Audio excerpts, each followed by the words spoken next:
Hello, welcome to another edition of Naturescope. I'm your host, Steve Bass, and with us today is Carmine Barrow McDougal, who is the director of the Butterfly Project at Timber Trace Environmental Center. Welcome, Carmine. Well, thank you. Great to be here with you, Steve. You know, you're one of my favorite people, and Okeeheelee Nature Center is one of my favorite places. Well, thank you very much. Our subject today is butterflies. Of course. And we're surrounded by our subject right now while we're sitting on the front steps. But let's start out with the very basic information. We know that butterflies are animals. What kind of an animal is a butterfly, Carmine? I'm glad you asked. The butterfly is an insect. It's a really special insect, and it's also known in the scientific community as Lepidoptera. Now, I know that some insects have life cycles where the babies look pretty much like the adult. For example, as soon as a grasshopper hatches out of the egg, it looks pretty much like an adult grasshopper. But that's not the case with the butterflies, is it? No, it's not. Grasshoppers and frogs undergo a two-stage metamorphosis where the butterfly, or the Lepidoptera, goes through a total metamorphosis. What I mean by that is it actually starts out as one entity with its own DNA, and once it goes into the pupa stage, new DNA is formed and a totally new creature emerges. Do you have an example of an egg with you that we could show everybody? I'm glad you asked that. Yes, I do. I have brought today with me one of the seed cones from the coontie, which is a native Florida plant that actually has been in Florida for over 200 million years. Mm-hmm. And on this coontie, I don't know if you can see them, Steve, I've got various clusters of butterfly eggs. These eggs have been hatched, and they belong to one of our most wonderful residents here in Florida, the Eumaeus atala, which is a very special butterfly that we'll talk about a little later. So a butterfly egg is something that we can see on a plant. Now, tell me this, the next stage is the larva, correct? Correct, that's right. And just to show everybody what a larva looks like, you have one with you. I do. And we're going to take a look at that one. It's on your, it on really my shows shirt. Up well against the red of your shirt. And then we have another type here on the leaf of this coontie that you're holding. So a larva, most people would call a caterpillar, right? That's right. The common name for larva is caterpillar, right. Okay, so we've got the elements all together, the egg, the larva, and the adult, which everybody knows pretty much about, and there's only one missing, which is the pupa. Right. Or chrysalis. Okay. And let's talk about that for a little bit, because really most everybody likes to call the butterfly chrysalis the cocoon. But in fact, cocoons are what moths build. Mm-hmm. Butterflies build chrysalis, or pupa is a scientific name. Do you have an example? I believe I brought an example with me. Let's see. Most of the pupa that I was able to bring was pupa that had already been formed. And I don't know if you can really see this one here, but that's what's left. And you can see from the close-up that it is pretty transparent. Mm-hmm. You know, and what you see when the butterfly is in pupa inside is actually the butterfly forming. Great. So it is pretty transparent, and unfortunately I had no pupa stages today that really could demonstrate it with the butterfly inside. Well, I think we get the idea from this example. So those are the life stages of the butterfly, and when we come back, we're going to take a little break now. Okay. But when we come back, we're going to start out with the adult and take a closer look at these stages. Stay with us, we'll be right back.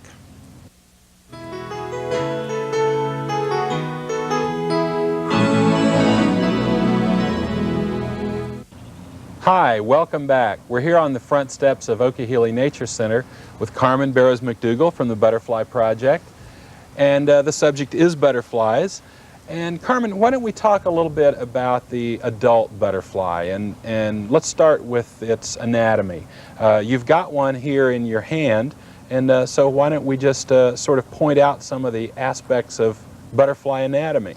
Great. Well, Steve, first let me tell you that this is a Gulf fritillary. Okay. And you always know her because on the hind wing you see the silvery pearly spots that are only found in the fritillary family. Some of the basic anatomical parts of the butterfly are, of course, its club antenna. Unlike the moth, which has a furry antenna, the butterfly has an elongated with a little club at the end, almost like a miniature golf club. Oh, I see. And also, one of the basic differences between moths and butterflies are their antennas. The fact that butterflies have two sets of wings. They've got a hind wing and a forewing, and the moth only has, of course, one set of wings. And butterflies fly during the day and moths at night. So those are the basic differences. They both do have this very interesting tongue which they keep curled at all times except for when they're nectaring. And as you can see, I'm doing a very rude thing to this butterfly. Yes, don't try this at home, folks. No, and we'll talk a little bit about why. But her tongue, she keeps it rolled up, and then as she approaches the bloom and gets perched on the bloom, she releases it, and it's actually hollow. And this is what she probes inside of the bloom to sip up the nectar, just like a straw. Okay. Well, Carmen, let's talk a little bit about where butterflies and moths get this nectar. But first, why don't we give this young lady or young gentleman a break and turn this butterfly release them. free? That's a very good idea. Okay. If There he goes. There he goes. I want to talk about a little bit about the butterfly dust that everybody, you know, always, there's a lot of wives' tales about it. Is it true that when the dust comes off on your fingers that then the butterflies can't fly after that? No, that's absolutely not true. That's just an old wives' tale or a myth. That dust is really the only protection that the butterfly has. That dust is really comprised of the plant material that its larva ate, the caterpillar ate while in that stage, and it is distasteful to its predators such as birds and lizards and toads. And so if a butterfly tastes bad, if that's the way that it protects itself from predators, those little scales or dust on the wings, that's actually the part that tastes bad. That's right. Now, you mentioned a moment ago that how important the tongue is in reaching down inside of flowers. Now, what does the flower have in it that the butterfly would want? Well, it has nectar, which is nothing more than sugar water, if you will. In fact, in captivity, when we raise the butterflies in a controlled lab environment, what we use to substitute for that nectar are cotton balls saturated in sugar water. And it works very effectively. You know, I don't recommend that children keep butterflies in captivity, but for scientific purposes, we breed them. It sounds like it would be a real high-energy food. It is. Very high energy. And you can understand by watching them at their frenzied pace that they need some high-energy food. It's also very important for the, the reproduction. Usually you will see the adult butterfly after their mating dance. They will go, they will nectar, and immediately after find its host plant or its larval food plant, and it will lay its eggs. We're surrounded by some food plants for butterflies. Why don't we take them one by one? Could you show us a real important and prominent butterfly plant that people might like to put in their gardens? Well, I think we're going to start with really the most versatile butterfly plant, and if you can't afford to put any other plant, this is the plant that you're reaching for. This is called a penta, and it is not a native to Florida, but it does very well in our climate. It requires very little maintenance. You know, its requirement for water is very, very small. Once you put it in the ground, anytime that you're planting your garden, you always want to water it in real well for at least the first 2 weeks. But after that, this guy will just spread for you. It will grow very tall. I do recommend that when you plant this plant, you will keep it trimmed, at least initially, so it will bush out and not get as stalky and woodsy as this one has gotten to. Carmen, I noticed that the flowers of this pentas are very long and tubular. There's a star-shaped set of the petal ends at the very end of each flower, but then those sort of turn into a tube. Yes, they do. And that long tongue that you were showing us on that fritillary could get down in that tube and get the nectar that's on the inside. Well, it's exactly why she needs that long tongue. Also, one of the things that makes this type of a flower a very favorite of butterflies is butterflies have to come in and quickly nectar, nectar, nectar. Mm-hmm. Because otherwise they're just sitting there for their prey, as prey. They need to use their time efficiently. Efficiently, correct. Mm-hmm. And so this is the type of bloom that the butterfly ideally is looking for. Well, can we maybe pick out another garden type butterfly plant here? Oh yes, let's look at butterfly bush. This is Buddleia. It is commonly referred to as butterfly bush. This is also not a native of Florida, but it does very well here. It is a weed, and it comes in various colors. As you have here, you've got your dark purple, and then you've got a lighter pink color. They bloom profusely, and you can see all of its clusters of blooms just makes this a wonderful butterfly attracting plant. I noticed that this one also has a tubular flower that's perfectly suited for that long butterfly tongue. Or hummingbirds, I guess. Or hummingbirds. Mm-hmm. Let's see, I noticed we have, let's do one more. I noticed we have one. Let's do a native. Okay. Shall we do blue porterweed? Sure, okay. Let's look at blue porterweed because, again, this is a very successful butterfly attracting plant. And again, you see the spike with the multiple blooms and little cylindrical flowers that are very conducive to that butterfly coming in and nectaring. We have a lot of this plant here at the Nature Center, and I know it's a favorite of the butterflies here around the building. Well, there's one thing I sort of want to stress here, Carmen, and that is we've showed everyone several different plants. Of course, this isn't by any means all the plants that adult butterflies like to eat. But it's important, I think, for us to note that adult butterflies can go from flower to flower. In other words, they can take nectar from many different kinds of flowers, can't they? Oh, yes, that's right. We've just focused a few of the more successful plants in a cultivated garden, if you will. Right.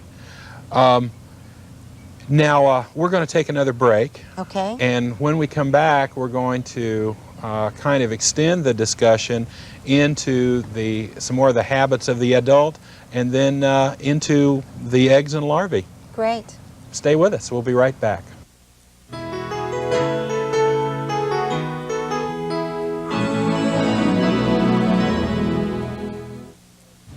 Hi, we're back with butterfly expert Carmine Barrow McDougal, and we're ready to do a little talking about larvae or caterpillars. And Carmen, you've got quite a caterpillar there on your finger. What is that? This is the orange dog, as it is commonly known in the Lepidoptera environment. She is the larva for the giant swallowtail, and I believe that we brought a giant swallowtail today. Right. This is really a full-grown guy. He's ready to pupate. And his larval food plant is citrus, and today I've brought with me a little sample of our native citrus, the wild lime. Well, now this is a real good lead in here, Carmen, because you said his larval food plant. So we talked about how the butterflies, the adults, go from flower to flower of different kinds, but caterpillars have to stick with one kind of food? That's right. Caterpillars are plant specific, so they will only stay on their host plant or their larval food plant.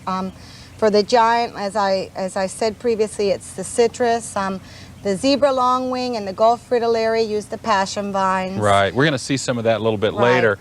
You know, something else I noticed about this guy is that where the adult was brightly colored with contrasting colors, this guy almost looks camouflaged. He is camouflaged, and that is right, Steve. In fact, he is believed to look like a bird dropping on purpose, so that when birds are flying by, they look at him and say, I don't think so. And he has another kind of defense too, doesn't he, Carmen? Yes, the scent glands, and I think we showed that a little bit I don't know if he's going to be nice to me right now. This is when a predator gets up close and too personal with this That's particular right. kind of Anytime larva. he senses danger nearby, he will project the scent glands and actually spray you with a disgusting smelling substance that is nothing more than made up from the larval plant that they're chewing on. So just to review here, the butterflies are an animal which has a very colorful adult stage. Right. And we think maybe that has something to do with signaling to each other or attracting each other. Also, in some cases, it's a warning to predators that that they do taste bad. But the larvae, the caterpillars, actually, in some cases, are almost camouflaged on their food plants. You know, we've been here on the front steps and doing some footage here in our garden. Carmen, why don't we take a little break now and go back out on the trail and look for some butterfly and caterpillar food plants actually out in the wild? I think that's an excellent idea. Stick with us. We'll be right back.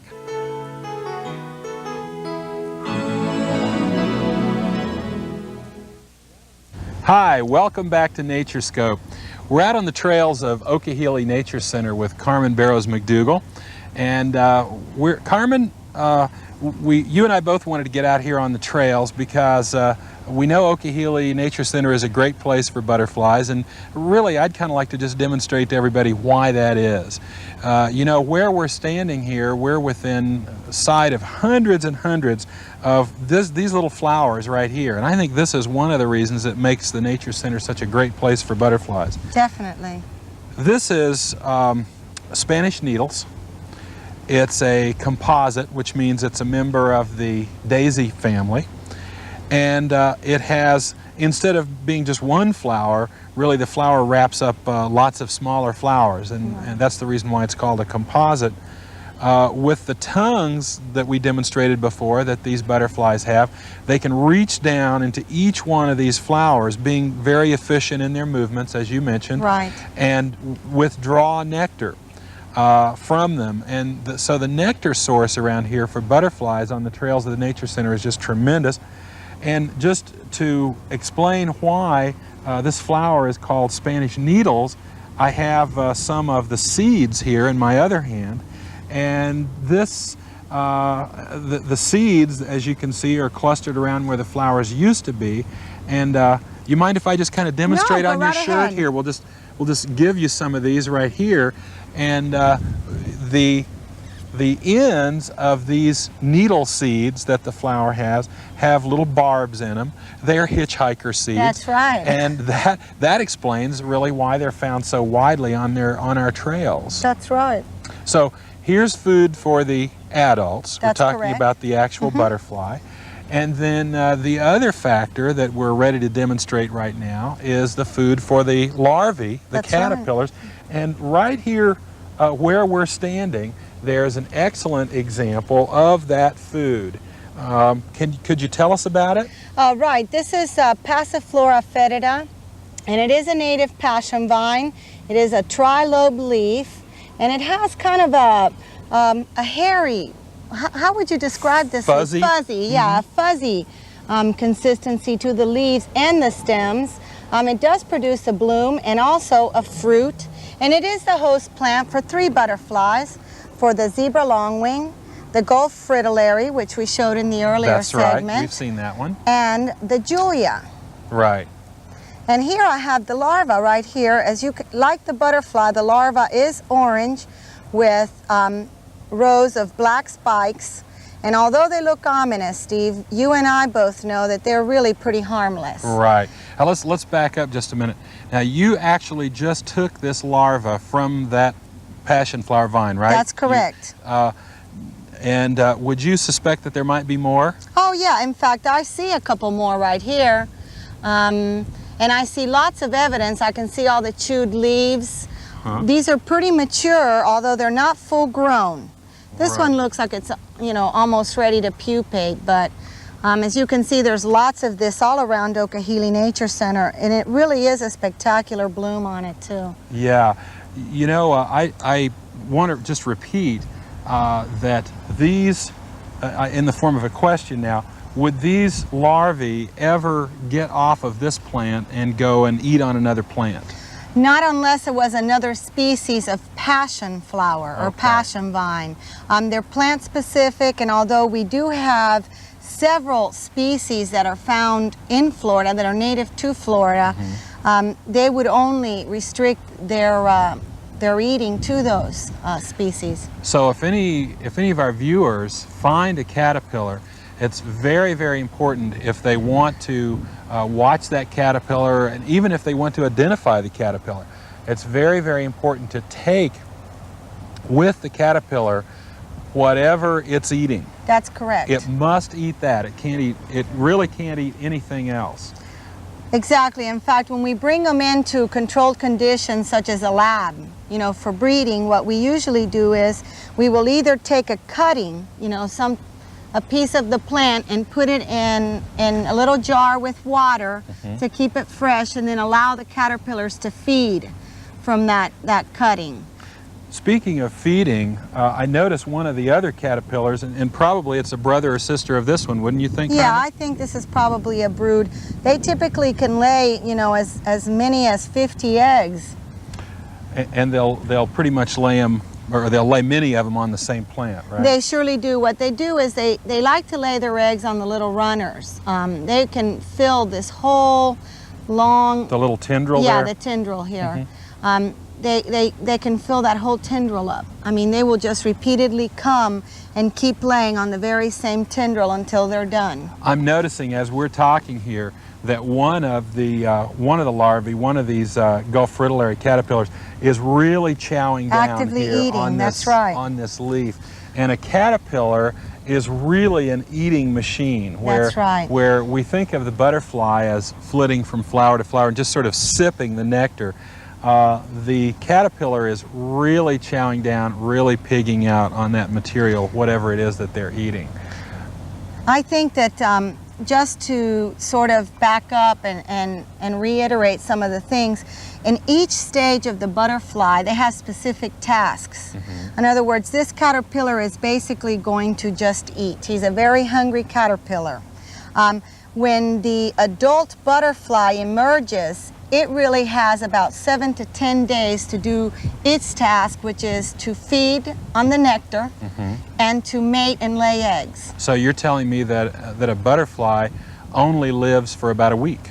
That's about right, except for the monarchs, which are migratory butterflies, and they can live up to 2.5 years. Holy cow. Now, the Gulf fritillary that we have right here is really one of a group of 3 butterflies that are very, very common here at the Nature Center. The Gulf fritillary, the zebra longwing, which is probably a little bit more common. Right. And then the Julia, which is slightly less common. It's less common except for to extreme South Florida. You find the Julia more in swampy settings such as this, so it would typically not be a butterfly that would visit your garden. Oh, okay. Now, you were saying about the tasks that each stage of the butterfly life cycle has to complete. Right. The caterpillar is the eater. That's the eating stage. That's right. The adult, of course, is the reproducing. The breeder. Yeah. Now, there's a stage in between, though. The pupa. Right, where the caterpillar really changes into the butterfly. Could you tell us a little more about that? Well, actually, the caterpillar ceases to exist once it pupates. Once it becomes a pupa, it ceases to exist, and of course, the new creature is forming. The new DNA and chemicals are forming, very much like a baby in the womb. So its main function is to develop the new creature, you know, to undergo metamorphosis. So that metamorphosis, that changeover from one body style to a very different kind of a body style and very different way of life is actually all taking place inside of that little hard case that we saw earlier. And my understanding is that this is still really kind of a mystery in terms of how this happens. It is actually one of the true mysteries of the natural sciences. You know, I don't really think that any one scientist can definitely tell you what is occurring inside, you know, of the chrysalis. Yeah, I've seems to me I've heard that there are cells migrating from one part of that chrysalis That's to right. the other. So if you opened it up, and we certainly wouldn't want anybody to do No. that, but if you found and opened up a chrysalis, you wouldn't see anything in it that's Nothing at recognizable. all. It's just really kind of a liquid. It would interrupt the process, you know, you would not. And you know, I wanted to mention this because it's kind of interesting. One of the natural predators of these caterpillars are wasps. And if the wasp comes and stings this caterpillar while he's feeding, and when this caterpillar goes into pupa, you stand a very good chance of having a wasp emerge and not a butterfly at all. Wow, that's amazing. So that would be a parasite then. A parasite, that's right. They parasitize them. Carmen, let's talk a little bit about butterflies in the natural environment. Are they really an indicator species? They certainly are. Butterflies are an ecological indicator species, and we always want to have butterflies. Their tolerance of pollution is very low, and you will never see butterflies around whenever there are any types of pollutants such as herbicides, pesticides, you know, mosquito control type sprays. You will never see them. So to have butterflies in your yard is a true testament that the environment is thriving, that your ecosystem is not polluted. And when they would disappear, I guess it would be the opposite. It would be a of that. concern, yes. In fact, right now I think that we're seeing a low incidence of butterflies in North County, and it's because they're actively spraying for mosquitoes due to all the rain that we had with, you know, associated with the March storm and other storms that have come by. Well, this would bring us to the point of talking about ways in which our viewers, if they have a little piece of natural habitat, could actually increase their numbers of butterflies that they would see around. Yes, I think that there are basic elements that they need to consider, and that, of course, is the most important of which is no herbicide or pesticide. They need to remember that all living things require water.